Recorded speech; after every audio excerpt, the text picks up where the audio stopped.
भादो आषाढ़ चाहे जेठ के घाम के हूँ बूझे नाही हो।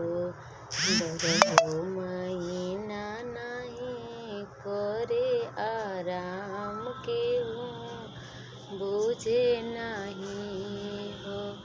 खेतवा में रोपनी किसनवा करेला खेतवा में रोपनी किसनवा करेला।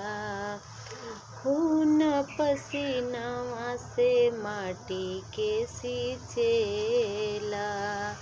बद से बदतरवा उनकर खानाया पीना के हूँ बूझे नाही हो।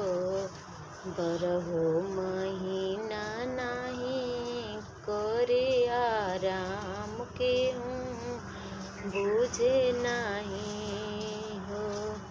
मंत्री विधायक नेता कुर्सी तोड़े ना कुर्सी पे बैठी के डीलिंग मारेलन। बद से बदतरवा उनकर खानाया पीना के हूँ बूझे नाही हो।